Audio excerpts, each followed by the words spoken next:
அன்பார்ந்த உழவர் பெருமக்களே, சமீப காலமாக பல துறைகளில் பணிபுரிந்து கொண்டிருக்கும் இளைஞர்கள் வேளாண்மை தொழிலில் ஈடுபட ஆர்வம் காட்டி வருகின்றனர். இந்த மாறுதல் வரவேற்கக்கூடிய ஒன்றுதான் என்றாலும் இவர்கள் வேளாண்மையில், குறிப்பாக இயற்கை வேளாண்மையில் வெற்றி பெற அரசு பயனுள்ள திட்டங்களை செயல்படுத்த முன்வர வேண்டும். இன்றைய நிகழ்ச்சியில் நாம் சந்திக்கவிருக்கும் இளைஞர் திரு கோகுல் அவர்கள் விழுப்புரம் மாவட்டம் மேல்பாக்கம் கிராமத்தில் ஒருங்கிணைந்த இயற்கை விவசாயம் செய்து வருகிறார். இவர் மனிதவள மேம்பாடு மற்றும் பல்வேறு துறைகளில் பணியாற்றி விவசாயத்திற்கு வந்தவர். இவரின் இயற்கை வேளாண்மை குறித்த ஆர்வம் மற்ற இளைஞர்களுக்கு வேளாண்மை செய்ய தூண்டுகோலாக இருக்கும். இதை நீங்களே பாருங்கள்.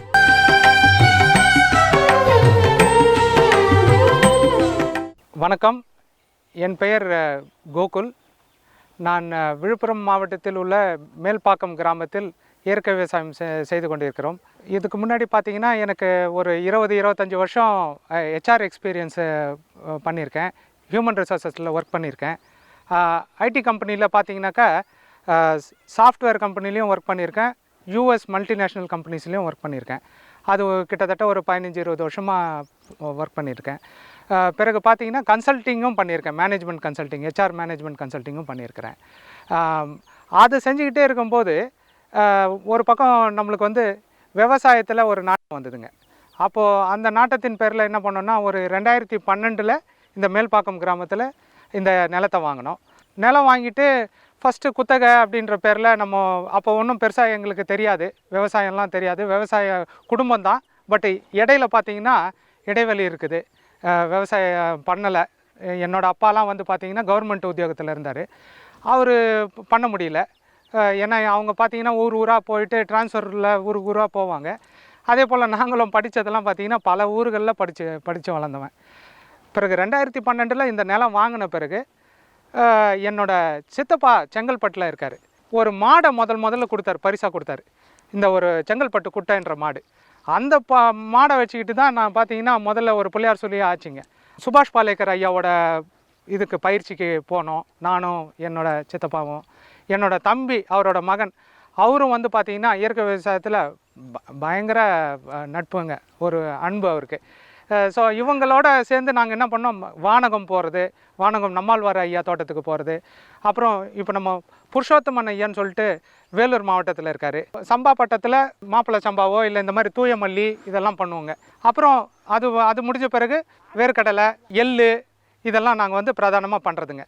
இப்போ பார்த்திங்கன்னா நம்ம இயற்கை விவசாயத்தில் அரிசி பண்ணுறதுனால நம்மளுக்கு வீட்டுக்கு தாங்க நாங்கள் மேக்ஸிமம் யூஸ் பண்ணுவோம். அது வீட்டுக்கு சுத்தமாக நம்மளுக்கு மருந்து இல்லாத ஒரு அரிசி கிடச்சிடுதுங்க.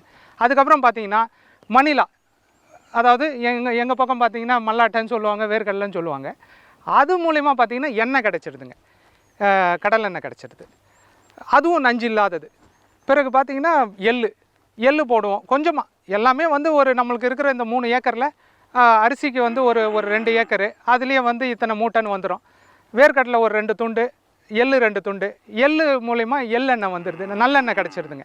ஸோ பார்த்திங்கன்னா பிரதானமாக நம்மளுக்கு அரிசி உணவு வந்து நம்மளுக்கு நம்ம தமிழ்நாட்டை பொறுத்த வரைக்கும் அரிசி உணவு வேணும், நஞ்சு இல்லாதது வேணும். ஸோ இது வரைக்கும் பார்த்திங்கன்னா நம்ம தூய மல்லி பண்ணியிருக்கிறோம், மாப்பிள்ளை சம்பா பண்ணியிருக்கோம், பூங்கார் பண்ணியிருக்கோம், ஆத்தூர் கிச்சலி சம்பா பண்ணியிருக்கோம். இந்த மாதிரி வந்து சாப்பாட்டு பயிரும் பண்ணியிருக்கோம், இந்த மாதிரி சத்துள்ளதாக சம்பா பயிர்களும் பண்ணியிருக்கோங்க. அது போக நம்மக்கிட்ட நாட்டு மாடுகள் இருக்குது. கொர்க்கை கிராமத்துக்கு போயிட்டு ஜானகிராமன் ஐயாவை பார்த்து பாரம்பரிய மாடுகளான காங்கேயம் இருக்குது. அதுக்கு அடுத்தபடியாக பார்த்திங்கன்னா உம்பளச்சேரி, மதுரை பக்கத்து ஆலம்பாடி இந்த மாதிரிலாம் இருக்குதுங்க. இப்போ நம்மளுக்கிட்ட பார்த்திங்கன்னா கண்ணுக்குட்டி எல்லாம் சேர்த்து ஒரு 10 மாடுகள் இருக்குங்க. அதன் மூலிமா நம்ம சுபாஷ் பாலேக்கர் ஐயாவாக இருக்கட்டும், நம்மாழ்வார் ஐயா கிட்டேருந்து கற்றுக்கிட்ட ஜீவாமிர்தம், பஞ்சகவ்யம், கனஜீவாமிர்தம், பூச்சி வெரைட்டிக்கு பார்த்திங்கனாக்கா 5 தலை கரைசல் ஆகட்டும், இல்லை 10 இலை கரைசல், இந்த மாதிரி தழை கரைசல், இங்கே எல்லாம் சுற்றிலும் பார்த்திங்கன்னா எல்லா செடிங்களுமே மருத்துவ குணம் வாய்ந்தது. ஸோ அதில் பார்த்திங்கன்னா நம்ம முன்னோடி அறிஞர்கள், முன்னோடி விவசாயிகள் சொல்கிறது படி நம்ம ஒரு சில விஷயங்களை பூச்சி வெரைட்டிக்கு சில இதெல்லாம் பண்ணுறோங்க. பிறகு பயிர் வந்து கதிர் வர்ற டைமில் மீன் அமிலம் கொடுக்கறது, சுபாஷ் பாலேக்கர் ஐயா சொன்ன மாதிரி தேமோர் கரைசல், இதெல்லாம் கொடுத்து நல்லபடியாக நாங்கள் சுத்தமான அரிசியை இது பண்ணுறோம். ஒரு சில நண்பர்களுக்கு அரிசியை கொடுக்குறோம். ஏன்னா அவங்க பிள்ளைங்களும் நம்ம மட்டும் நல்லா இருந்தால் பார்த்தாது, நம்மளை சார்ந்தவங்களும் நல்லா இருக்கணுன்றதுங்க. ஸோ இப்படி என்னோடய பயணங்கள் வந்து பார்த்திங்கன்னா கடந்த ஒரு 6-7 வருஷமாக இதில் இயற்கை விவசாயத்தில் பயணம் பண்ணிகிட்ருக்கேன். இதில் பயணம் பண்ணிகிட்டே இருக்கும்போது பார்த்திங்கன்னா எனக்கு வந்து கடவுள் அருளால் சில பேராசிரியர்கள் நட்பு ஏற்பட்டது. அதாவது இந்த மூலிகை சார்ந்த பயிர்கள், மெடிசினல் பிளான்ட்ஸ்ன்னு சொல்லும்போது மெடிசினல் அண்ட் ஆரோமேட்டிக்கல் பிளான்ட்ஸ். அப்போது எனக்கு வந்து பார்த்திங்கன்னா கமலநாதன் நம்ம நெருங்கிய நண்பர், அவர் பாண்டிச்சேரியில் கிட்டத்தட்ட ஒரு 15-20 ஏக்கரில் வெட்டிவேர் பண்ணுறாருங்க. நமக்கு தெரிஞ்ச வட்டாரத்தில் அவர் தான் வந்து முன்னோடி விவசாயியாக வெட்டிவேரில் தமிழ்நாட்டை பொறுத்த வரைக்கும் ஓரளவு அவர் முன்னோடி விவசாயியாக திகழ்ந்துட்டுருக்காரு. அவர் மூலயமா சில சயின்டிஸ்ட்டுங்க, நம்ம தமிழ்நாட்டை சேர்த்த சயின்டிஸ்ட்டுங்க, ICAR ஐகார்னு நம்ம கேள்விப்பட்டிருப்போம், குஜராத்தில் இருக்குது, டாக்டர் மணிவேல், அவங்கெல்லாம் பார்த்தீங்கன்னாக்கா நம்ம தமிழ்நாட்டு சயின்டிஸ்ட்டு. அவங்க தொடர்பு நம்ம கமலநாதன் மூலயமா ஏற்பட்டுதுங்க. அங்கே போயிட்டு பார்த்திங்கன்னா நம்ம இப்போது சமீப காலமாக இப்போ கொரோனா டைமுக்கு கரெக்டாக முன்னாடி நாங்கள் பார்த்தீங்கன்னா GMP good manufacturing practices of medicinal plants and aromatical plants, GACP அப்படின்னா நிறைய கோர்சஸ் இருக்குது. GACPன்னு இருக்குதுங்க, good agricultural and commercialisation of medicinal plants, GACPன்ற கோர்ஸ் இருக்குது. இதெல்லாம் பார்த்தீங்கன்னாக்கா இந்த மூலிகை சார்ந்து அல்லது மெடிசினல் அண்ட் ஆரோமேட்டிக்கல் பிளான்ட்ஸ்னு சொல்லுவாங்க. நறுமண இது மெடிசினல்னால் நம்ம மூலிகை தாவரங்கள், அதன் பிறகு நறுமண தாவரங்கள்.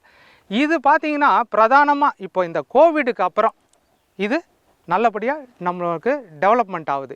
இப்போ ஆயுஷ் இதெல்லாம் பார்த்திங்கனாக்கா பயங்கரமாக விசிபிலிட்டி கிடச்சிருக்குதுங்க இப்போ நம்ம நாட்டுக்கு. சைனாவுக்கு அடுத்தது பார்த்திங்கன்னா நம்ம இந்தியா தான் நிறைய பயிர்களை, அதாவது மூலிகை சார்ந்த பயிர்களை வந்து நம்ம நாட்டில் கண்டெடுக்கலாங்க. பெங்களூரில் FRLHTன்னு இருக்குதுங்க, அந்த குழுமத்துலேயும் போயிட்டு ஒரு சர்டிஃபிகேஷன் கோர்ஸு நம்ம டாக்டர் மணிவேல் ஐயா சயின்டிஸ்ட் அவர் மூலயமா அட்டன் பண்ணேன், கமலநாதன் உதவியோட. அதுக்கப்புறம் குஜராத் போன வருஷம் குஜராத்தில் ஆனந்த்னு சொல்லுவாங்க இடம், அங்கே வந்து இதே மெடிசினல் அண்ட் ஆரோமேட்டிக் பிளான்ஸுக்கு ஒரு பயிற்சி அளித்தாங்க. அதுலேயும் கமலநாதன் என்னோட நண்பர்கள் ஒரு சிலரோடு போய் கலந்துக்கிட்டு நல்லபடியாக அந்த சர்டிஃபிகேஷன் முடிச்சுட்டு வந்தாங்க. அதுலேருந்து மேற்கொண்டு நம்ம இப்போது இந்த கோவிட்லாம் வந்த பிறகு நம்மளோட இந்த மூலிகை செடிகள் மேலே பெரும் நாட்டம் வந்துட்டு ஒரு பிஜி கோர்ஸு நம்ம TNAUலே இங்கேயே பக்கத்துலேயே இருக்குது, அங்கேயே வந்து ஒரு பிஜி கோர்ஸ் சேர்ந்தாச்சு. பார்த்தீங்கன்னாக்கா ப்ரொடக்ஷன், மார்க்கெட்டிங் கொண்டு எல்லாமே அதில் உள்ளடங்குதுங்க. அது வந்து நம்ம TNAUலே இருக்குது. மெடிசினல் பிளான்ஸுக்கும் ஆரோமேட்டிக் பிளான்ஸுக்கும் ஒரு பிஜி டிப்ளமோ பண்ணிக்கிட்டு இருக்கேங்க தற்சமயம். அதில் நீங்கள் ப்ரொடக்ஷன் எப்படி பண்ணணும், நான் சொன்ன மாதிரி இந்த GAP எல்லாமே அதில் உள்ளடக்குங்க. தமிழ்நாடு அக்ரிகல்ச்சர் யூனிவர்சிட்டியும் PSG ஃபார்மா யூனிவர்சிட்டியும் சேர்ந்து நடத்துகிற கோர்ஸுங்க. அருமையான கோர்ஸு, நல்லபடியாக போயிட்டுருக்கு. இன்னும் நான் இப்போது ஃபஸ்ட்டு செமஸ்டர் போயிட்டுருக்குங்க. ஸோ நான் என்ன சொல்ல விருப்பப்படுறேன்னா, இளைஞர்கள் இப்போ எனக்கு கிட்டத்தட்ட ஒரு நடுத்தரமான வயதில் இருக்கேங்க, 40-45 வயசு ஆகிடுச்சு. இப்போ இதில் நாங்களே இன்ட்ரெஸ்ட் எடுத்து இப்போ இந்த சூழ்நிலைக்கு தகுந்தாப்போல் எங்கள் சங்கதியினர், எங்களோட பிள்ளைங்க அந்த மாதிரிலாம் அவங்கெல்லாம் இதை கொஞ்சம் அவங்க எந்த உத்தியோகம் பண்ணாலும் சைடு பை சைடு ஒரு அக்ரிகல்ச்சர்ன்றதை பண்ணணுங்க. பிரதானமாக பண்ணாலும் சரி, இல்லை சைடு பை சைடு அவங்க பண்ணாலும் உத்தமமாக இருக்கும். முதல்ல இயற்கை விவசாயத்தை தொடங்கியாச்சு, அதுக்கடுத்து பார்த்திங்கன்னா இப்போ மூலிகை சார்ந்த பயிற்சிகள் இதெல்லாம் பண்ணிக்கிட்டு இருக்கோம். அப்போது என்ன ஆகும், தேவையான அளவு மூலிகை, அதாவது டோசேஜ் வந்து நம்ம பல டாக்டருங்க பல விஞ்ஞானிகள் சொல்கிற மாதிரி இப்போ பல சித்தர் முறையில் சொல்கிற மாதிரி அளவோட அந்த டோசேஜை நம்ம மூலிகைகளை எடுத்துக்கிட்டோம்னா நல்லபடியாக ஆரோக்கியமாக வாழலான்றது என்னோட தாழ்மையான கருத்துங்க. இப்போது எனக்கு இந்த சித்த இதில் ஒரு பை காட்ஸ் கிரேஸ் பார்த்திங்கன்னா ஒரு ஐயா நம்மளுக்கு ஒரு சின்ன சின்ன விஷயங்களை கற்றுக் கொடுத்துட்ருக்காருங்க. அவர்கிட்ட சில தியரட்டிக்கலாகவும் அப்புறம் நம்ம TNAUவில் மெடிசினல் இதில் கொஞ்சம் கொஞ்சமாக நம்ம இப்போ அதை எப்படி ஒரு மூலிகை பயிர்களை வந்து ப்ரொடக்ஷன் பண்ணுறது, எல்லா இடத்துலையும் அது பயிர்கள் வளராது. ஸோ அப்போ என்னென்னா அந்த நிலத்தை தயார் பண்ணுறது மெத்தடு, இந்த GMP GACPலலாம் பார்த்திங்கன்னா நிலத்தை தயார் பண்ணுறது, உங்களுக்கு அது போக சீடு எப்படி வந்து நல்லபடியாக சீடை எப்படி நம்ம நேர்த்தி பண்ணுறது, விதை நேர்த்தியை தான் நான் சொல்ல வரேன்.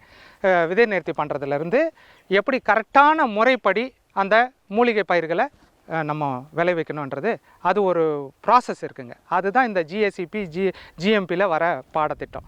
ஸோ அதைப்படி நம்ம கற்றுக்கிட்டு இப்போ அதுவும் வந்து சில ட்ராபிக்கலில் வளர்கிற மெடிசினல் மூலிகை பிளான்ஸ் எல்லாம் இருக்குது. அதுக்கு தகுந்தாப்பில் நம்ம பயிற்சியிலேயே உங்களுக்கு எல்லாத்தையுமே சொல்லி கொடுக்குறாங்க. எல்லாம் வந்து கிட்டத்தட்ட ஒரு 30-40 வருஷம் அனுபவம் உள்ள பேராசிரியர்கள். அவங்க சொல்கிறத நம்ம ஃபாலோ பண்ணி இப்போ ஒவ்வொரு இடத்துக்கு சில மூலிகை பயிர்கள் நம்மளுக்கு பயிரிடலாம். இப்போ பார்த்தீங்கன்னா இந்த கோவிடுக்கு முன்னாடியும் சரி, கோவிட் அப்புறம் எதாக இருந்தாலும் நீங்கள் எடுத்துக்கிட்டாலும் ஒரு 10 மெடிசினல் பிளான்ஸை இந்த சர்டிஃபிகேட் கோர்ஸாக இருக்கட்டும் இல்லை இந்த பேராசிரியர்கள் வந்து 10 முக்கியமான மூலிகைகளை வந்து சொல்கிறாங்க. அது பார்த்திங்கன்னா நம்ம அஸ்வகந்தா, ரைட்டுங்களா? அஸ்வகந்தான்றது அமுக்குரா அந்த பயிர், அப்புறம் கால்மேகு அதாவது நிலவேம்பு, அப்புறம் பிரம்மி இந்த வல்லாரை, துளசி, ஆடாதோடை, சீந்தில் 10-15 மூலிகைங்க ரொம்ப டிமாண்டாக இப்போ இருக்குதுங்க. ஏன்னா இப்போ இந்த கபசுர குடிநீராக இருக்கட்டும் இல்லை வந்து வாதசுர குடிநீராக இருக்கட்டும் இல்லை எல்லாத்துக்குமே வாதம் கபம் பித்தம் என்ற கணக்கில் இந்த இந்த இதெல்லாம் நம்ம கற்றுக்கிட்டோம்னா எது எது உட்கொள்ளலான்றதை நம்ம ஈஸியாக புரிஞ்சிருங்க இந்த கோர்ஸுங்க மூலிமா. இந்த மூலிகை பயிர்கள் இந்த ஒரு 10-15 மூலிகை பயிர்கள் பிரதானமாக இப்போது நாட் ஒன்லி இந்த இது நம்ம உள்ளூர் மார்க்கெட்டு மட்டும் இல்லாமல் நம்ம உள்நாட்டு சந்தை மட்டும் இல்லாமல் வெளிநாட்டு சந்தைகள்லையும் இப்போவும் டிமாண்டில் இருக்குது. எதிர்காலத்துலேயும் டிமாண்ட் வரப்போகுது. ஃபார் எக்ஸாம்பிள் இப்போ நுரையீரலுக்கு இப்போ நம்ம துளசி, ஆடாதோடை, சளி இந்த மாதிரியான உபாதைகள், ஜலதோஷம் இந்த மாதிரி உபாதைகளுக்கு சில மூலிகைகளை பயன்படுத்தலாம். இப்போது நல்லா லக்ஸட்டிவ்னு சொல்லுவாங்க, அதாவது கான்ஸ்டிபேஷன், இப்போ மலச்சிக்கலை போக்குறது, அதை பார்த்தீங்கன்னாக்கா நிலாவாரை, சென்னான்னு சொல்லுவாங்க. நம்ம திருநெல்வேலி சென்னா நிலாவாரை வந்து பேர் போனது உலக மார்க்கெட்டில். இந்த மாதிரியான விஷயங்கள் வந்து நம்ம இந்த கோர்ஸு அந்த பயிற்சியின் மூலயமா போகும்போது நிறைய தெரிய வருதுங்க. பேராசிரியர்கள் நம்மளை எக்யூப் பண்ணுறாங்க. ஏற்றுமதிக்குன்னு பார்க்கும்போது நம்ம இந்த மூலிகை பயிர்களை கண்டிப்பாக பிரதானமாக நம்ம இனிமேட்டு எதிர்காலத்தில் நம்ம விவசாயிங்க எடுக்கணும். சென்ட்ரல் கவர்மெண்ட்டாக இருக்கட்டும், நம்ம தமிழ்நாட்டு கவர்மெண்ட்டாக இருக்கட்டும், எல்லாரும் இப்போ பார்த்திங்கன்னா இந்த சித்தா, இந்த ஆயுஷ் மாதிரியான இப்போ இதுக்கு நிறைய சப்போர்ட் கொடுக்குறாங்க. கவர்மெண்ட்டு ஸ்கீம்ஸ் எல்லாமும் நிறைய இருக்குது. ஸோ இப்படி பார்க்கும்போது நீங்கள் இந்த பயிரை டிஃப்ரெண்ட்டாக எல்லாருமே ஒரே பயிரை நோக்கி போகாமல் சில இந்த மாதிரி மூலிகை பயிர்களை மாற்றம் நம்ம கொண்டு வந்தோம்னா மாற்று பயிராக எடுத்து பயிரிட்டோம்னா லாபகரமாகவும் இருக்குங்க. இதில் நீங்களே கொஞ்சம் ஆராய்ச்சி பண்ணி பார்த்தீங்கன்னாக்கா மதிப்பு, அதாவது சந்தை மதிப்பு வந்து மூலிகை பயிர்களுக்கு அதிகமாக இருக்குதுங்க. அதனால் நீங்கள் வந்து கொஞ்சம் பயிற்சிகள், கொஞ்சம் முன்னோடி விவசாயிகள், ஏற்கனவே ஃபீல்டில் இருக்கிறவங்களாம் கொஞ்சம் ஆலோசனை பண்ணி நீங்கள் இந்த ஃபீல்டில் இறங்கினா நல்லாயிருக்கும். அதுக்கு அடுத்தபடியாக நம்ம சொல்ல வர்றது வந்து நறுமண பயிர்கள், அரோமேட்டிக்கல் பிளான்ட்ஸ்ன்னு சொல்கிறது. அரோமேட்டிக்கல் பிளான்ட்ஸுன்னாக்கா ஒரு பிரதானமாக நிறைய இருக்குது. அது செடி வகைகளாக இருக்கட்டும் இல்லை எல்லாத்துலேயுமே பார்த்திங்கன்னா பூக்கள் அது இது நறுமணம் எல்லாமே அதில் வரும். பிரதானமாக ஆரோமேட்டிக்கல்னு வரும்போது நம்ம நண்பர், நான் பாண்டிச்சேரி நண்பர் சொன்னேன் கமலநாதன், அவர் பண்ணுறது வந்து வெட்டி வேர் பண்ணுறாரு, லெமன் கிராஸு, இந்த பயிர்களை பண்ணுறாரு. இதை வந்து வேறு, தண்டு, இலைகள் இதெல்லாம் வந்து மூலிகை பயிர்லேயும் சரி ஆரோமேட்டிக்கல் பிளான்ட்ஸ்லேயும் ஒவ்வொரு பாகமும் ஒரு மருத்துவ குணத்தை உடையது. இதில் இன்னொன்று என்னென்னா அரோமேட்டிக்கல் பிளான்ட்ஸ், அதாவது நறுமண பயிர்கள் அல்லது செடிகள், இதிலிருந்து நம்ம எசென்ஷியல் ஆயில்னு சொல்கிற அந்த ஆயில் நம்ம பண்ணோம்னாக்கா அதோட மதிப்பு வந்து நல்லாவே இருக்குதுங்க உலக சந்தையில். அதை தான் நம்ம நண்பர் கமலநாதன் அவர்கள் கையில் எடுத்து லாபகரமாக பண்ணிக்கிட்டு இருக்காரு. நம்ம இயற்கை விவசாயம்னு பார்க்கும்போதுங்க, நான் நம்மாழ்வார் ஐயாவோட வானகத்துக்கு பயணம் பண்ணியிருக்கேன்.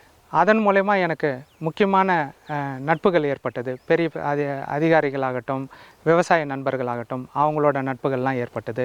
இப்போ நம்ம தோட்டத்துக்கு வர்றது அவ்வளோ ஈஸியான வழி இல்லைங்க. கடினமான பாதைகளை கொண்டு தான் வரணும். ரோட்டு மேலேருந்து பார்த்தீங்கன்னா என்னோடய தாயார் வந்து கிட்டத்தட்ட ஒரு 65க்கு மேலே வயசில் இருக்காங்க. அவங்க பார்த்திங்கன்னா நடையாகவே வந்துடுவாங்க. என்ன தான் நம்ம சொன்னாலும், வண்டி பிடிச்சி போங்கன்னு சொன்னாலும் அவங்க மனசுக்கு என்னப்படுதோ அதை செய்கிறாங்க. ஆனால் எனக்கு பெரும் உதவியாக இந்த இயற்கை விவசாயத்தில் எனக்கு அவங்க தான் ஒரு பேக் போனாக முதுகெலும்பாக இருக்கிறாங்க. அதை நான் வந்து அவங்களுக்கு நன்றி சொல்ல வேண்டிய தருணம் இது. இப்போ பார்த்தீங்கன்னா சுபாஷ் பாலேக்கர் ஐயா வடநாட்டிலேருந்து அவர் எல்லா ஊருக்கும் சுற்றுப்பயணம் செய்கிறாரு. அவர் வந்து பத்ம விபூஷன் அவார்டு வாங்கினவர். எல்லா ஊருக்கும் நம்ம இந்த ஊர் அந்த ஊருன்னு இல்லாமல் எல்லா ஊருக்கும் வந்து பயணம் செஞ்சு நிறைய பயிற்சிகள் எடுத்துக்கிட்டு இருக்காரு. அவரோட பயிற்சி பார்த்திங்கன்னா நான் ஒரு 2-3 பயிற்சியை அட்டன் பண்ணியிருக்கிறேன். ஒன்று வந்து பார்த்திங்கன்னா மதுரையில் ஒரு பயிற்சி, பிறகு திருக்கழுக்குன்றத்தில் ஒரு தடவை அவர் வந்து போனாங்க ஐயா. பிறகு ஒரு வாரம் அவரு கூடவே இந்தியா முழுக்க இருந்து எல்லாரும் வந்து நாங்கள் மகாராஷ்டிராவில் பூனாவில் ஒன்று கூடி அங்கே கிட்டத்தட்ட ஒரு 1300 1200 பேருங்க கிட்டத்தட்ட. நாங்கள் எல்லாருமே காரு கிட்டத்தட்ட நிறைய வாகனத்தில் அவர் கூட பயணம் பண்ணோம். ஒரு வாரம் கிட்டத்தட்ட ஒரு 5-6 நாள் பயணம் பண்ணோங்க. அங்கே பார்த்தீங்கன்னா ஒரு 100 ஏக்கர் 150 ஏக்கர் இடம் வச்சுருக்காங்க. எல்லாம் வந்து பார்த்திங்கன்னா பிரதானமாக கரும்பு, மாதுளை, இந்த மாதிரி, அதுக்கப்புறம் வாழை, எல்லாம் பெரிய பெரிய அளவில் பயிரிடுறாங்க. இங்கே நம்ம தமிழ்நாட்டிலேருந்து நிறைய பகுதியிலேருந்து மக்கள் வந்திருந்தாங்க, நட்பு வட்டாரங்கள். நாங்கள்லாம் பார்த்து ரொம்ப வியந்தாங்க. அப்புறம் பார்த்திங்கனாக்கா நம்ம ஊரை சார்ந்தவங்களும் நம்மளுக்கு பெரும் உதவியாக இருக்கிறாங்க. பக்கத்து தோட்டத்துக்காரங்க எல்லாருமே வந்து பெரும் உதவியாக இருக்கிறாங்க, என்கரேஜிங்காகவும் இருக்குது. பிறகு அவங்களுக்கும் நம்ம ஏதாவது நம்மளால் முடிஞ்ச சில உதவிகளை செய்யணுன்றது என்னோடய விருப்பம். மற்றும் அவங்கள லாபகரமாக சில பயிர்களை நம்ம இந்த தொலைக்காட்சியின் மூலமா, மக்கள் தொலைக்காட்சியின் மூலமா எனக்கு என்ன நான் ஓரளவு கற்றுக்கிட்டனோ அதெல்லாம் பகிர்ந்துக்கிறேன். இப்போ பார்த்திங்கன்னா அடுத்தது இன்டகிரேட்டட் ஃபார்மிங்னு நம்ம பேசுவோம். அது பார்த்திங்கன்னா இப்போ கோழி, நாட்டுக்கோழிகள் தற்காலத்துக்கு அதாவது எதிர்ப்பு சக்திக்கு கோழி வந்து அருமையாக டெவலப் ஆகிட்டுருக்குங்க. நாட்டுக்கோழி வளர்ப்பு, நான் நாட்டுக்கோழி வளர்ப்பும் இந்த பயிற்சியும் காட்டுப்பாக்கத்தில் எடுத்துக்கிட்டேங்க. அதில் சில நட்பு வட்டாரங்கள் காஞ்சிபுரம், நம்ம உத்திரமேரூர், இதெல்லாம் நிறைய நட்பு வட்டாரங்கள் ஏற்பட்டுதுங்க. திண்டிவனம், எல்லா இடத்துலையும். அந்த நாட்டுக்கோழிலையும் நம்ம நல்ல சந்தை மதிப்பு இருக்குதுங்க. நாட்டுக்கோழி எடுத்துக்கிட்டிங்கன்னா தமிழ்நாட்டுக்கான கோழி வகை சிறுவிடை, பெருவிடை, கைராலி, கடக்கநாத்து, அசில் வகைகள், இந்த கோழிகள்லாம் நம்ம வந்து வளர்த்தோம்னா அதில் நிறைய லாபம் இருக்குது. நல்ல ஒரு உணவை வந்து நம்ம குழந்தைங்களுக்கு, அடுத்த சந்ததியினருக்கு அது அந்த மாதிரியான மருந்து இல்லாத, அதையும் வந்து நல்ல முறையில் வளர்க்கணுங்க. மருந்து இல்லாத இயற்கையான அதுங்க மேய்ச்சல் முறையில் வளர்ந்தாலே ஆரோக்கியமாக. நம்ம இப்போ இயற்கை விவசாயம் பண்ணுறோம்னாக்கா அந்த இயற்கை விவசாய தோட்டத்தில் அந்த கோழிகள் மேய்ச்சலுக்கு அனுப்பி அதில் இருக்கிற பூச்சி புழுக்கள் அந்த மாதிரி அவங்க தானாகவே அவங்க தேடிப்பாங்க. அந்த முறையில் மேய்ச்சல் முறையில் வளர்கிற கோழிகள் நல்ல ஆரோக்கியமாக இருக்குங்க. அது நம்மளுக்கும் நல்ல ஒரு உணவாக இருக்கும். அப்போ பார்த்திங்கன்னா நம்மளுக்கு மீன் வளர்ப்பு இருக்குது, கோழி வளர்ப்பு இருக்குது, நாட்டு மாடு வளர்ப்பு. சுபாஷ் பாலேக்கர் ஐயா அதான் சொல்லுவார், ஒரு நாட்டு மாடு இருந்தால் போகிறோம் 30 ஏக்கர் அப்படின்னு சொல்லிட்டு. அது மாதிரி நீங்கள் ஒரு மாடு வளர்த்தாலும் சரி, நம்ம விருப்பத்துக்கு ஏற்ப சில நம்ம நாட்டு வகைகள், நம்ம இந்திய நாட்டில் பல வகைகள் இருக்குது. வடநாட்டு மாடுகளான காங்கிரேஜி, கிர்ரு, இந்த மாதிரி ரெட் சிந்தி, இந்த மாதிரி இருக்குது. நம்ம ஆந்திரா சைடு போனீங்கன்னா இது ஓங்கோல் இந்த மாதிரி இருக்குது, புங்கனூர் குட்டை. நம்ம சைடு பார்த்திங்கன்னா சிறப்பு, அதாவது நம்ம தமிழ்நாட்டு சிறப்புன்னு பார்த்திங்கன்னா சுபாஷ் பாலேக்கர் ஐயாவே கொண்டாடுற ஒரு மாடு எதுன்னா காங்கேயங்க. அதுக்கு அடுத்தபடி பார்த்திங்கன்னா உம்பளச்சேரி மாடுகள், ஆலம்பாடி, இந்த மாதிரிலாம் நம்மளதில் ஏராளமான மாடுகள் இருக்குது. பர்கூர், எல்லா மாடுகளும் இருக்குது. ஸோ ஒருங்கிணைந்த பண்ணை, மீன் வளர்ப்பு அடுத்தது. இதெல்லாம் நம்ம ஒருங்கிணைந்த பண்ணையமாக பண்ணோம்னா அரிசியிலேருந்து ஆரம்பித்து, ஆடு மாடுலேருந்து ஆரம்பித்து, பால், எண்ணெய் எல்லாமே ஒரு இயற்கை விவசாயத்தில் கிடைச்சிருதுங்க. அதாவது ஆரோக்கியமாக கிடைக்கிது. இதுக்கு மேலே என்னங்க வேணும்? நம்ம வந்து ஒவ்வொருத்தரும் இயற்கை விவசாயத்தில் இறங்கி என்ன படிப்பு வேணால் படிக்கட்டும். இப்போ பாருங்கள், 5G என்ற இந்த ஒரு டெக்னாலஜியும் உள்ளே இருக்குது. இப்போ எங்கேருந்து வேணால் வேலையும் பார்க்கலான்ற ஒரு அணுகுமுறை இருக்குது. வேலையும் பார்த்துக்கலாம். இப்போ நீங்கள் அந்தந்த ஊர்லேருந்து விவசாயமும் பண்ணலான்ற எதிர்காலம் நம்மக்கிட்ட பிரகாசமாக இருக்குங்க. ஆகையினால நான் வந்து HR, ஹியூமன் ரிசோர்ஸஸ், அதாவது மனிதவள மேம்பாட்டில் அதில் ஒரு கிட்டத்தட்ட ஒரு 20 வருஷம் பயணம் பண்ணியிருக்கேன். இன்றைக்கும் ஏதாவது ஒரு ஆலோசனைகள் அந்த மாதிரி இதெல்லாம் ஈடுபடுறேன். அது போக இப்போ இயற்கை விவசாயமும் கைகூடி பண்ணிக்கிட்டு இருக்கோம். இதில் பார்த்திங்கன்னா இதோட தொடர்ச்சி, இப்போ நம்ம இருக்கிறதுலே எந்த ஒரு இடத்துக்கு போனாலும் ஒரு ஒரு சேலஞ்ச், அதாவது ஒரு அப்படி சேலஞ்சுன்னு சொல்லும்போது எது மார்க்கெட்டிங், அதாவது சந்தைப்படுத்துதல். இதை தான் பெரிய நம்ம எல்லாருக்குமே சேலஞ்சாக இருக்குது. இப்போ இது ஒரு பக்கம் என் மனசில் ரொம்ப வருஷமாகவே ஓடிக்கிட்டு இருந்துங்க. அதை வச்சு பார்த்தீங்கன்னா இன்றைக்கி நம்ம தாம்பரத்தில் நாங்களே வந்து ஒரு 10க்கு 10 ஒரு சின்ன கடை ஆரம்பிச்சிட்டோங்க. அந்த கடை பார்த்திங்கன்னா இயற்கை விவசாய பொருட்கள், அப்புறம் இந்த மூலிகை சார்ந்த நாட்டு மருந்துகள் பொருட்கள், அதை அந்த கடையை தான் ஆரம்பிச்சிருக்கேங்க. இப்போது ஒரு 3 வாரம் தாங்க ஆகுது, 3-4 வாரம் ஆகுது நல்லபடியாக. இப்போது என்ன பண்ணலாம், நம்ம சுற்று வட்டாரம், நம்ம வயலில் இருக்கிற பொருட்கள், நம்ம சுற்று வட்டார மக்களுக்கு நம்மளால் முடிஞ்சதை ஏதோ நம்ம அளவுக்குள்ளே என்ன நம்மளுக்கு அவங்களுக்கு வியாபாரம் படுத்தி கொடுக்க முடியும், இல்லை சந்தைப்படுத்தி கொடுக்க முடியுமோ சந்தைப்படுத்தி நம்ம தர்றதுக்கான வாய்ப்புகள் இருக்குது. ஸோ நம்ம என்ன பண்ணலான்னா எல்லாத்துக்குமே நம்மளால் முடியுங்க. அதாவது ஒரு நம்ம ஆரோக்கியமாகட்டும், ஆரோக்கியத்துக்கு விவசாயன்றது ஒரு பிரதானமான விஷயங்க. அதில் எந்த மாற்று கருத்தும் இல்லை. நம்ம படிக்கிறதும் நம்ம குழந்தைகள் இந்த டெக்னாலஜி படிக்கிறது எல்லாமே படிச்சுக்கலாம். அதுபோக விவசாய சார்ந்த தற்சார்பு வாழ்க்கையில் ஈடுபட்டாங்கன்னா ஒரு பக்கம் நம்ம வந்து உலகத்தோடவும் ஒன்றி போகலாம். ஆரோக்கியம்னு வரும்போது நம்ம விவசாயத்தை தேர்ந்தெடுத்து அதாவது இயற்கை விவசாயத்தில் பயணிக்கும்போது நல்லபடியாக ஆரோக்கியத்தையும் பார்த்துக்கிட்டு நல்லபடியாக வாழலாங்க. இவர் என்னோட இளைய மகனுங்க, சூர்யான்னு பேர். 4வது படிக்கிறாரு, சென்னையில் தான் படிக்கிறாரு. ஆனால் பார்த்தீங்கன்னா நான் எப்போல்லாம் நம்ம தோட்டத்துக்கு வரணும் இல்லைங்களா, வந்து எல்லாத்தையும் நல்லபடியாக நடக்குதான்னு எங்கள் காவலாளிகளோடு சேர்ந்து எல்லாத்தையும் கரெக்டாக கோஆர்டினேட் பண்ணணும், எல்லாத்தையும் மேற்பார்வை பண்ணணும். அப்போ இவர் ஆர்வமாக வந்துடுவாருங்க. இவரை மாதிரி நிறைய பேர் நம்ம தமிழ்நாட்டிலையோ இல்லை நம்ம உலகம் ஃபுல்லாக இருக்கிறாங்க. இருந்தாலும் இவரையும் உங்களுக்கு சின்ன அறிமுகம்தான். இது மாதிரி உங்கள் பிள்ளைங்களும் இருப்பாங்க, பண்ணிக்கிட்டு இருப்பாங்க. பார்த்தீங்கன்னா லீவ் நாள்லலாம் என்னோட கூட வந்துடுவாருங்க. கூட வந்துட்டு தோட்டக்காரரோட சேர்ந்து மாடுகளை போய் பிடிக்கிறது, மாடுகளோட விளையாடுறது, அப்புறம் ஆடுகளை பிடிச்சிக்கிட்டு மேய்ச்சலுக்கு போகிறது, இந்த மாதிரிலாம் பண்ணிக்கிட்டு இருப்பாருங்க. டூருக்கும் போனோம், வெளியிலலாம் போகிறது போக இந்த மாதிரி தோட்டங்களுக்கு அழைச்சிட்டு போங்க. தோட்டம் இல்லாதவங்க, தோட்டம் வச்சுருக்கிற நண்பர்கள்கிட்ட கூட்டிகிட்டு போயிட்டு அவங்களுக்கு இந்த பயிர்கள் எப்படி வளருது, என்ன நடக்குது, உழவுன்னா என்ன, எப்படி விதைப்பு நடக்குது, நீங்கள் கூட்டு போனால் அவங்களே கற்றுப்பாங்க. நம்ம சொல்லியே கொடுக்க வேண்டாங்க, அவங்களே பார்த்து கற்றுப்பாங்க. நம்ம தான் கிட்ட நின்று சொல்லி கொடுக்கணும்னு இல்லை. அவங்க பாட்டு தோட்டக்காரங்களோடையும் போய் இது என்ன அது என்னன்னு கேட்டு தெரிஞ்சுக்கிறாங்க. ஸோ இப்படி நம்ம கூட்டிகிட்டு போயிட்டு நம்ம வயல்களில் அவங்கள அனுமதித்தாலே, கூப்பிட்டு போயிட்டு வந்தாலே அவங்களே நிறைய விஷயம் கற்றுப்பாங்கங்க. ரொம்ப சந்தோஷம்.